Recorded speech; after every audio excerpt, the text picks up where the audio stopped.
자, 핫핑크의 준순정과 남색의 한근영이 함께합니다. 안녕하세요. 문브레이커스 특파원 한근영. 진순정입니다.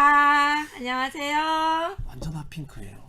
완전 이 화면으로 다 담지 못하는 이 화사한 색깔 옆에서 보고 있으면 깜짝깜짝 놀랍니다. 아니, 오늘 하루 종일 이 얘기를 듣네요. 약간 형광색이거든요. 맞아요. 근데- 화면은 다 안 남겨요.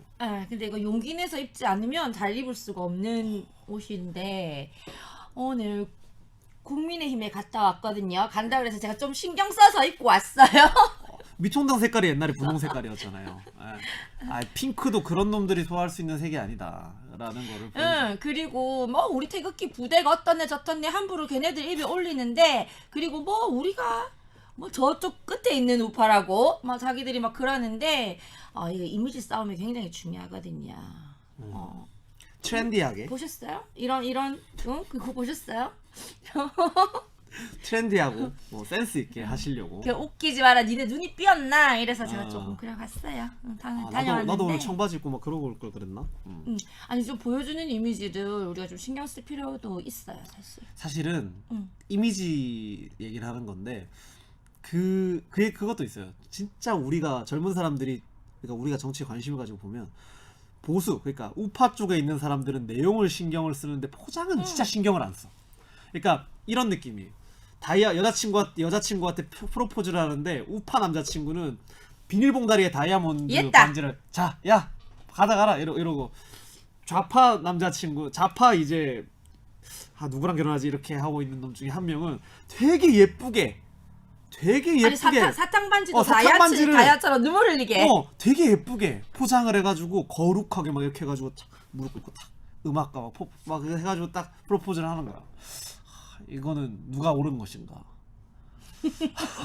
이게 정치로 얘기를 하면 누가 옳다 그르다를 옳다 말할 수 그르다가 있지만, 아니고 이게 포장을 하는 이 일상의 남자들의 모습으로 비유를 해보자면 이게 누가 옳은 것인가? 옳다 그렇다 하지 말고 그냥 배울 건 배우고. 그렇죠. 안 그게 배울 가장 건안 현명한 것 배우고 같아요. 그러면 되지. 그러니까 우리도 약간 정치는 그 너무 외형과 이제 보여주기라고 이미지 싸움. 앞에 마키아벨리가 또 그런 논리를 폈었는데, 무섭다. 사람들이 국민이 어떻게 받아들이냐, 내가 어떤 모습을 보여주느냐, 어떤 지도자로 되냐는 어떻게 보면 결국 외형의 싸움이라는 거죠.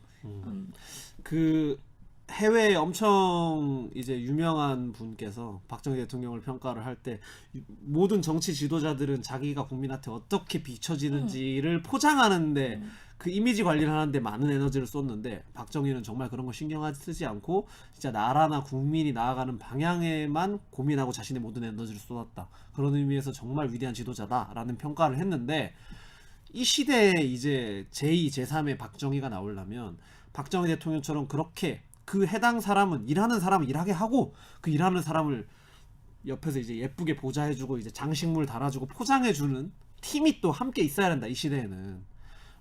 그런 말씀을 좀 드리면서 오늘 시작을 열어볼까요? 네, 열어보겠습니다. 자, 그러면 핫핑크의 색깔로 시작을 한번 열어봐 주시죠. 핫하게 고고고.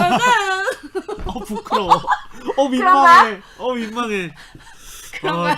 저는 이런 거 못합니다. 저는 거부하겠습니다. 왜 이러실까? 저는 적당히 톡톡 튀는 하긴. 느낌으로 하고 이렇게까지 제가 못하겠어요. 적당히나 좀 하시기를 바랄게요. 적당히도 못해서 미안합니다. 자, 시작해 주시죠. 네, 시작할게요. 뭐 아침에 말씀드린 바 있는데, 자 이제 문재인 정권의 지금 또 새로운 내각 구성을 위해서 장관 5명 인사 청문회를 앞두고 있어요. 신경도 안 쓰는데 맞죠? 솔직히 우리가 여태까지 겪었잖아요. 정말 단 한 명도 제대로 된 인간이 없었어요. 단 한 명도 제대로 된 인간이 없었고, 제대로 이 단어도 솔직히 과한 것 같아. 멀쩡한 인간이 없었다는 거지.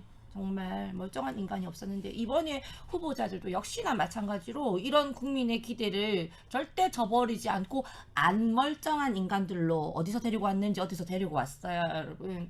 그러니까 지금 현재 조금 시끄러운 사람이 3명으로 압축되는데, 이렇게 살펴보면 박준영 해수부 장관 후보자, 그 후보자의 아내는 도자기를 밀반입했어요. 세관에 신고도 안 하고. 양심. 영국 우선 고가의 도자기라고 하는데, 아마 여러분이 생각하시는 그게 맞을 것 같아요. 아무튼 그걸 밀반입해서 가게에 전시해놓고 그걸 SNS상으로 판매를까지 했다고 그래서 이 수익을 남겼다고 그러는데요. 저는 순간 놀란 게 제가 재채기를 그렇게 크게 했는데도 미동안 없이 진행을 잘하시네요. 역시 프로페셔널한 핫핑크. 간단히 무시해주는 대단하시다. 와, 이걸 이래 살리네. 됐고 이걸 그다음 이래 살리네. 두 번째 또 두 번째 이렇게 문제가 되고 있는 사람이 임혜수 과학기술정보통신부 장관 후보자 좀 많아요. 위장 전입 그리고 자녀 이중 국적 거기다가 교수 재직 시절에 이제 연구비로 가지고 출장을 갔는데 교육을 갔죠 세미나를 그때 딸들을 다 데리고 간 거야 수차례. 그러니까 본인은 사비로 한 게 아니고 본인은 아니라고 하는데 그게 날짜가 겹쳐. 그럼 뻔하지. 그러니까 그 같이 갔을 수도 있는데 그 비용을 딸이 썼던 비용을 당연히- 사비로 썼으면 아니, 상관없는데. 본인은 아니라고 하는데 이제 이거를 인사청문회에서 검증을 해야죠. 음. 근데 그런 의혹이 있는데 우리가 좌파들을 여태까지 겪어본 바 이거는 경험론에서 이야기를 하는 그렇죠. 건데 의심의 소지가 있다 확실히. 자비를 들어서 간 사람이 한 놈도 없더라. 없었죠. 이건 제 경험치에서 말씀드린 건데 또 모르죠. 그렇죠. 임혜수 과학기술정보통신부 장관 후보자는 아닐지 뭐 일말의 기대를 해보겠지만 그 기대가 실망으로 바뀔 가능성이 크다고 보고요. 기대는 잠시 넣어두도록 하겠습니다. 그냥 근데 이 정부 들어가지고 어차피 음. 청문회가 의미 없는 거 아닙니까 기본적으로. 의미가 없지. 정말 그냥- 의미가 없지. 왜 하는 거야? 못 먹어도 고라는 표현이 문재인한테 정말 잘 맞는 표현인 것 한 같아요. 명 남아있어. 근데 한 명 좀 들어보시고 노영호 국토교통부 장관 이게 완전 하이라이트 누구 지금까지는 아무것도 아니었다. 아무것도 아니었다. 와, 무섭다. 누구 문재인이 말하는 좀스럽다. 해당될 것 같아.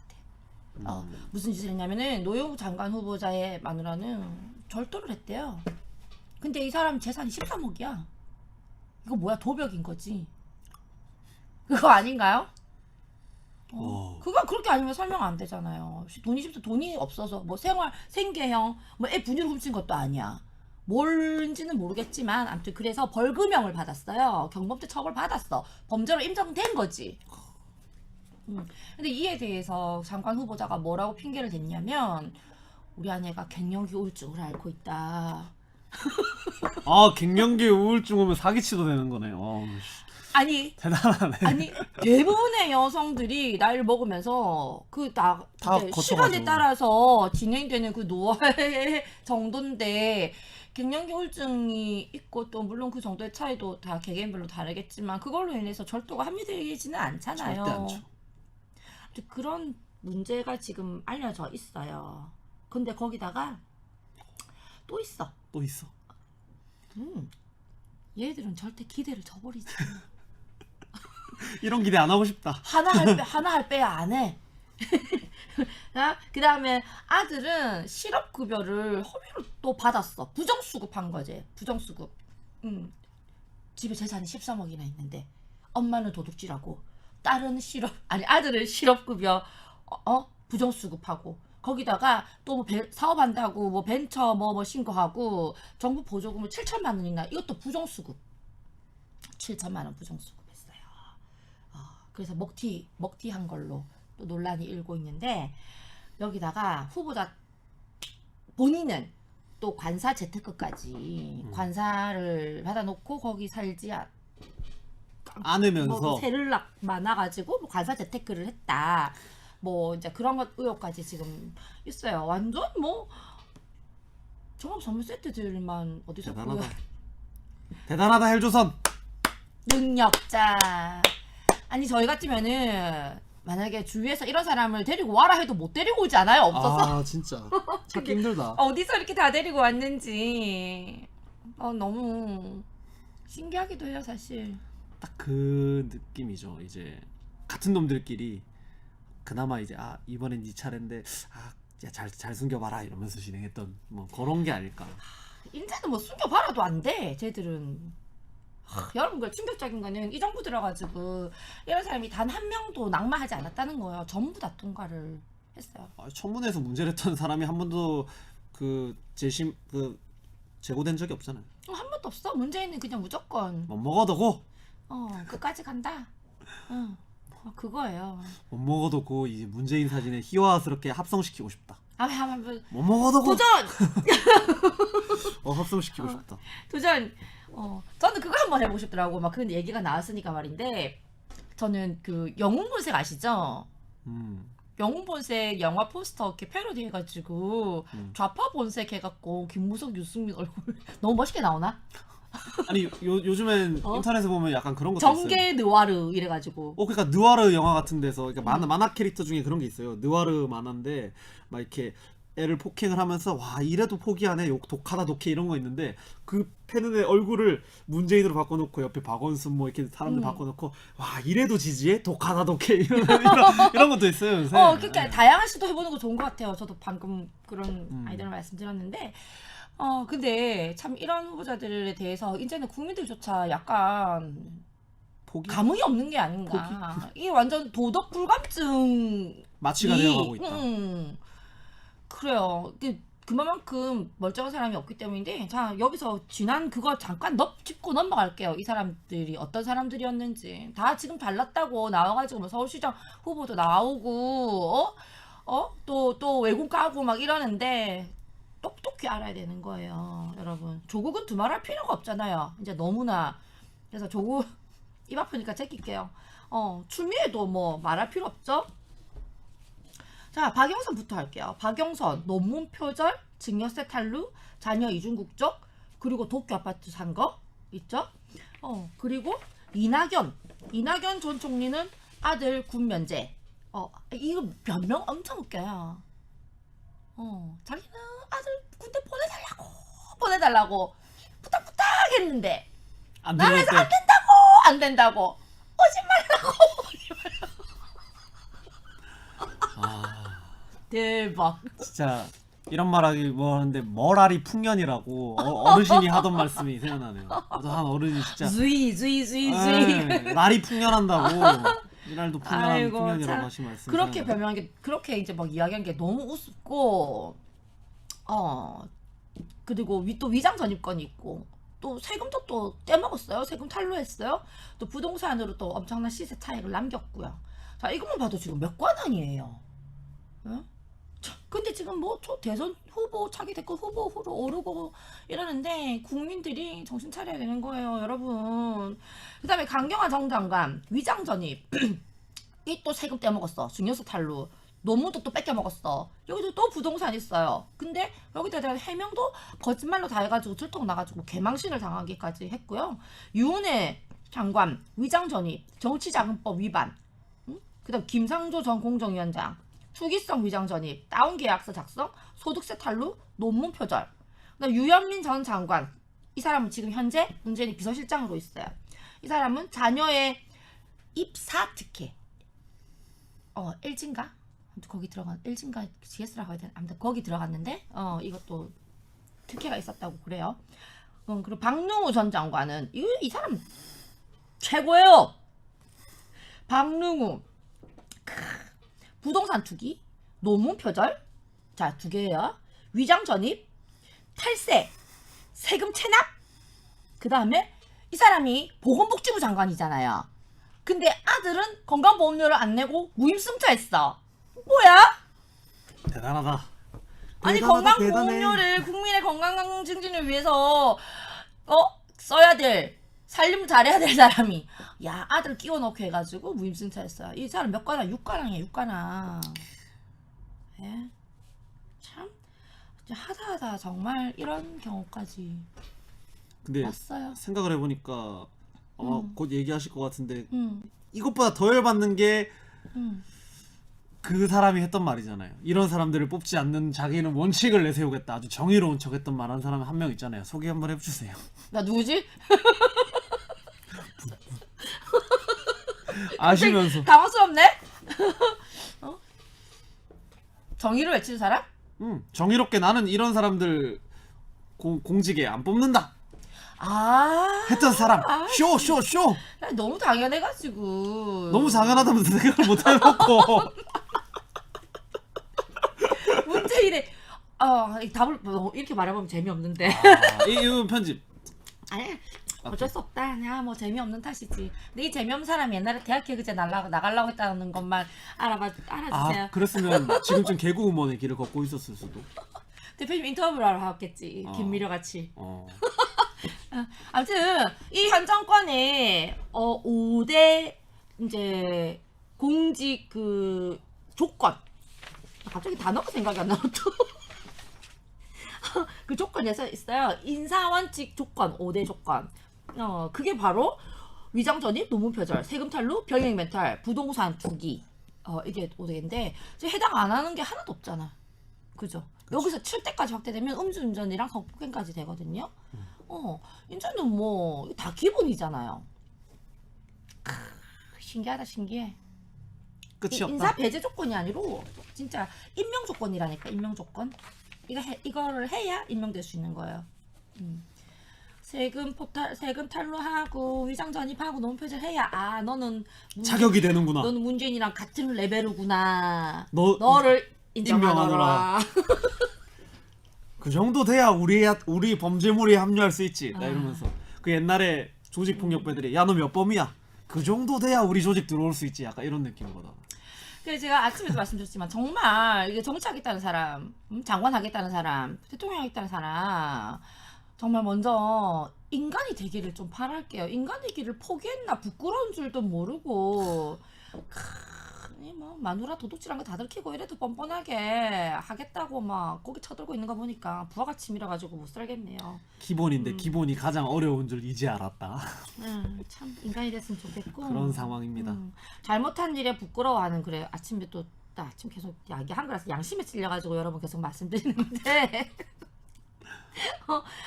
잘못한 일을 부끄러워할 줄 아는 수호지심이 있어야 되고 또 지금같이 코로나로 인해서 국민이 아파하는 지금 국민의 아픔을 통감할 수 있는 측은지심 그리고 자기가 범죄자잖아 능력이 안 되잖아 그 장관직 제가 들어왔어 당연히 거절해야지 자기 능력이 가능한 것은 능력할 줄 아는 사양지심을 가진 공자께서도 정치 인간이 되거라. 아니 공자께서도 정치하라 그랬는데 정치 안 하는데 자격도 안 되는 것들이 정치를 너무 하고 싶어한다. 그게 부끄럽죠. 국민과 국가를 얼마나 해야 하는 일인지. 선한 사람들은 정치에 관심이 없더라고요. 우리 뭐지? 우리도 마찬가지였지. 저도 뭐 정치에 전혀 관심 없었으니까. 그래 지금 이제 그 또 거의 이제 레임덕이라서 뭐 앞으로 또 내가 구성이 있을지 모르겠지만 거의 이제 막바지인데요. 끝까지 기대에 부응하면서 한 마지막 남은 범죄자까지 다 끌어쓰는구나 싶어요.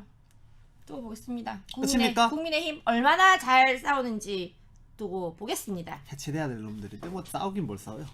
두둥탁 이러면서 오늘은 제 걸로 넘어오겠습니다. 저도 요 얘기를 이어받아서 저는 좀 그런 얘기를 하고 싶어요.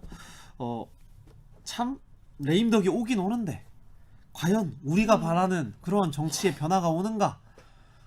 지금 나오는 얼굴들을 보고 있노라니 별로 그렇진 않은 것 같습니다.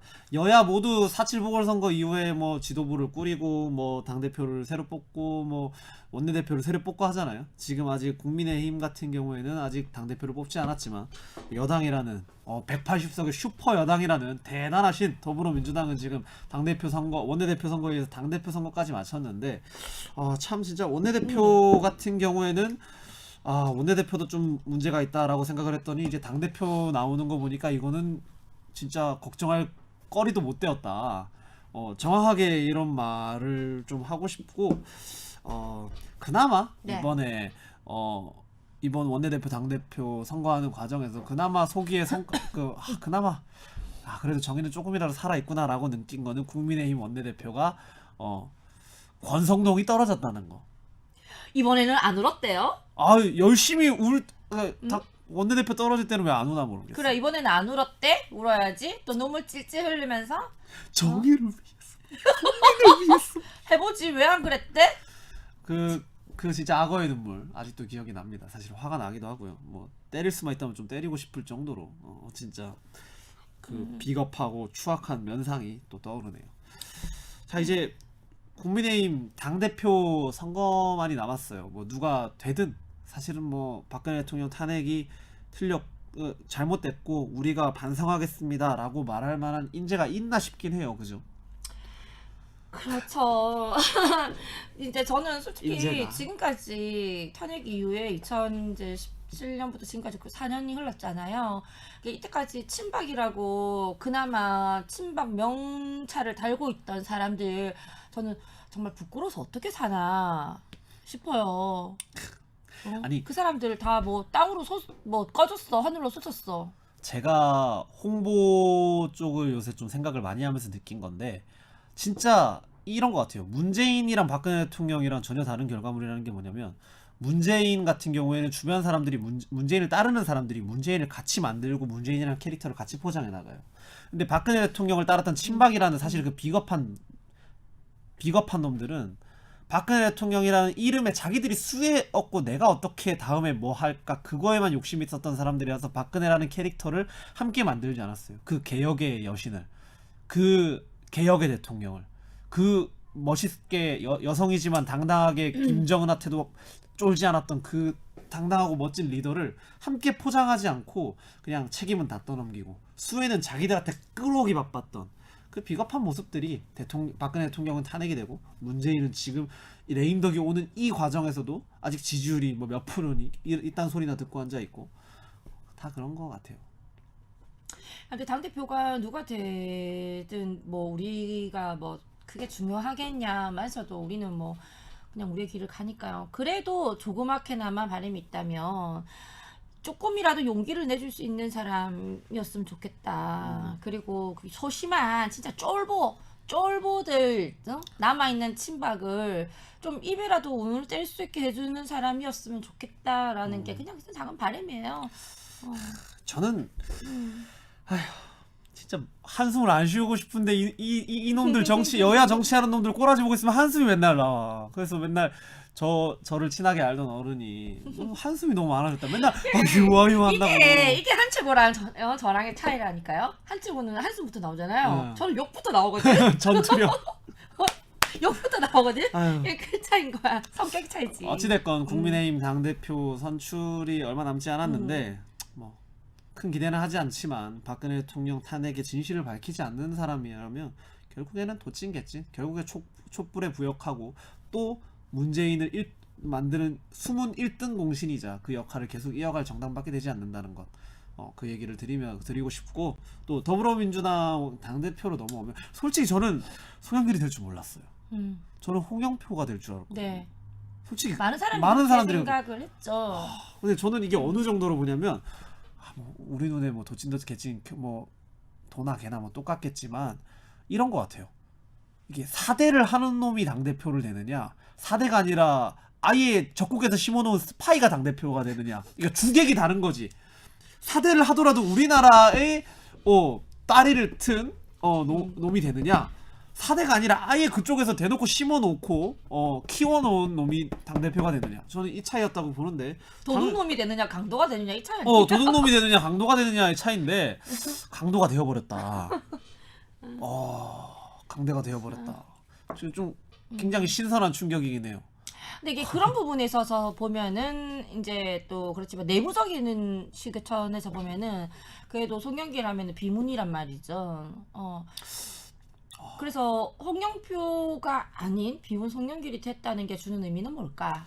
그게 또 문재인의 레임덕과 앞으로 남아있는 정치 일정표와 맞물려서 사실은 오히려 우리가 기대할 수 있는 소기의 성과 혹은 이제 박근혜 대통령 석방이 아니더라도 여러 가지 박근혜 대통령 석방 포함해서 여러 가지 정치 일정들이 굉장히 자승자박의 형태를 띠는 결과가 나올 수도 있다. 진짜 저는 이재명 대선 후보는 안 될 거라 생각했는데 이제 아예 안 될 거라는 보장도 못 하겠어요. 이번에 이런 결과를 보고 그래도 아직 이재명이 대선 후보가 되기 고성팬이 많아. 대선 후보가 거의 될 확률이 저는 제로라고 생각을 했는데 이번에 송영길이 당대표 되는 걸 보고 제로가 아니다. 이제 가능성이 생겨버렸다. 1%든 몇 프로든 가능성이 생겨버렸다. 그거는 굉장히 좀 두려움의 의미일 수도 혹은 이제 조금 주목할 만한 지표일 수도. 송영길 비문이 당대표가 된 것과 또 그렇게 하나만 보면은 레임덕에 대한 심판이다. 지금 앞선 선거 결과에 대한 문재인의 책임의 표현이다. 뭐 이런 말이 있을 수 있는데 또 최고위원 같은 경우에는 한 명을 제외한 다 네 명이 다 친문이잖아요. 친문이에요. 그러니까 이거를 어떻게 또 연결해서 볼 것인가. 그 부분도 좀 있어요. 이렇게 그것도 되면 맞죠. 송영길이 핫바지가 될 수도 있잖아. 최고위원들이 아무도 협조를 안 할 텐데. 원래 이 반도에 사는 이 헬조선 정치인들이 가장 즐겨하는 형태가 뭡니까? 바지 사장 올려놓고 지들끼리 정치에 쳐먹는 거잖아요. 옛날에 조선 후기 중기나 말기나 후기나 고려 때나 뭐 바지 사장 내세워놓고 자기들이 다 헤쳐먹는 그 정치.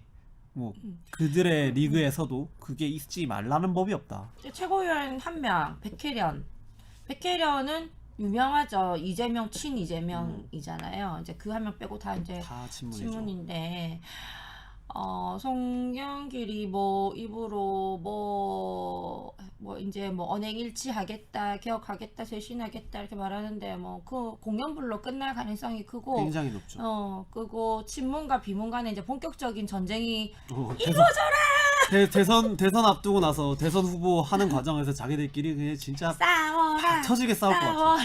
근데 중요한 거는 박 터지게 싸워도 그놈들은 대통령을 탄핵한다든지 이런 그러니까 집안이 안 하지. 뽀개지는 짓까지는 안 하더라고. 그리고 뭔가가 어. 결정되면은 또 그것을 수긍을 위해서 하고. 또 하나가 돼서 뭐 싸우기는 할 거예요. 근데 그렇게 결과를 내기까지는 좀 그래 싸우지 않을까. 근데 우리가 근데- 그것을 호기로 이용을 해야지. 진짜 싸우고 안심하고 있다가 당연히 뭐 이긴다 하고 또 국민의힘한테 넋을 놓고 있으면 큰 코 다칩니다, 국민 여러분. 그렇죠. 지금까지 국민의힘인 놈들이 다 나라를 지켜주겠지, 우리를 지켜주겠지 생각했다가 나라 이꼬라지 망쳐놓은 동안 아무것도 안 하고 두더지처럼 숨어 있었던 그 4년의 결과가 또 반복이 될 수도 있다. 그 말씀을 드리면서 사실은 그런 것 같아요. 저는 송영길이 당대표가 된 게 뭐 자승자박이 기대가 되기도 하면서도 또 무서운 게 아까 말했듯이 최고위원 테이블은 또 다 친문에 딱 잡혀 있단 말이에요. 그러면 말했듯이 송영길도 아무리 당대표라도 그거를 벗어나서 자유롭게 할 수는 없다. 그러면 결국에는 기브앤테이크가 이루어질 건데 그 기브앤테이크를 어쩌면 그게 당원들의 전략일 수도 있잖아요. 있죠.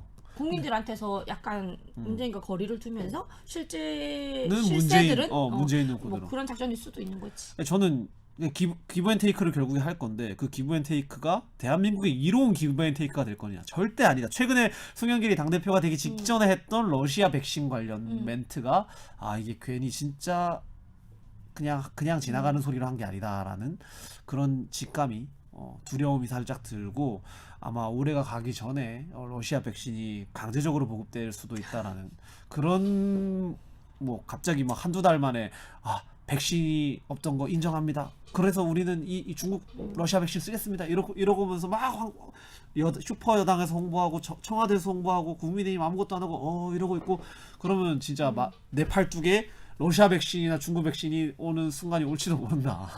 다음날 사지마비 두려움. 되고. 거품 물고 막. 그런 결과가 되네. 참, 근데 어쨌든 오늘 그 코로나 얘기가 나와가지고 근데 오늘 바로 코로나 관련 전문가가 이야기를 했잖아요. 이거 집단 면역 형성 안 된다. 그렇죠. 우리는 코로나를 이제 독감같이 함께 살아가는 존재가 이제 코로나가 될 것이다. 그냥 그때그때 백신 맞고 예방접종하듯이 맞고 그렇게 살아가게 될 것이다라고 이야기를 했습니다. 그것 자체도 충격이고 그렇게 될 건데 우리가 미쳤다고 일하면서 일하는 것도 좀 그렇고 그렇네요. 그래도 러시아 백신 중국산 백신은 싫다. 그래서 제 얘기를 이제 또 마무리를 지어야 되니까 오늘 아침에 했던 찔려가지고 계속 얘기하시던데 얘기해. 저도 아침에 했던 얘기를 좀 살짝 가져와 볼게요. 동조라는 사회심리학의 개념입니다. 결국에 정치든 뭐든 사람이 하는 거 아니겠어요? 아무리 시대가 바뀌어도. 근데 사람의 심리라는 게 동조라는 이 심리학적 용어에 기반한 행동 패턴을 굉장히 많이 보이더라. 동조가 무엇이냐? 동조란 집단의 압력 하에서 개인이 집단이 기대하는 바대로 생각이나 행동을 바꾸는 것. 제가 또 누구누구 이름을 하면서 막 거창하게 설명할 필요 없이 어떤 사회 실험이 있었는데 이 실험이 전후로 동조라는 사회 심리학 개념의 패러다임이 바뀌었어요. 어떻게 바뀌었느냐? 6명의 집단 중에 1명 빼고 5명이 다 입맞춘 사기꾼들, 그러니까 거짓을 말하는 사람들을 포섭해 놓고 정상적인 시각을 가진 사람 1명을 가져 놓고 전부 다 당연히 누가 봐도 초등학생이 봐도 거짓말인 내용이 이게 맞습니다 라고 얘기를 했을 때 이 사람도 거기에 결국에 마지막에 따라가더라. 그 말이 떠오르면서 이게 결과적으로는 지금 21세기 대한민국의 정치를 이끌어가는, 그리고 이제 또 뭐 여론을 이끌어가는데 이 이론이 굉장히, 동조라는 이념이 굉장히 활발하게 사용되고 있다. 그리고 그거를 전혀 법이나 사회적 테두리 내에서 이거를 제지하거나 이거를 걸러내지를 못하고, 그러니까 기본 프로세스 틀 자체가 없어요. 아무도 그런 고민을 하지 않았고. 아니 그렇게 해서 형성된 게 솔직히 말해서 촛불이잖아요. 그렇죠. 그 결과로 대통령이 탄핵이 되었다. 우리가 그렇죠. 우리가 정치를 솎아낼 때는 이러한 것들에 대한 대비를 하지 않고 그냥 사람들만 내보내 놓으면 다시 똑같은 놈들은 또 생긴다. 그런 말씀을 좀 드리고 싶네요. 이성에 의한 가치 판단이 아니라 이거는 그냥 완전 그냥 집단 체면 같은 거잖아. 집단 체면이라면 좀 과한 표현인지 모르겠지만 저는 촛불 집회에 모인 사람들을 진짜 집단 뽕 맞은 사람들이라고 그랬거든요. 그 수천 명, 뭐 이재명의 언급에서 보면 수천 명의, 대깨문도 수천 명이 2천 명이 안 되는, 2천 명 전후가 되는 숫자가 한계인 것 같아요.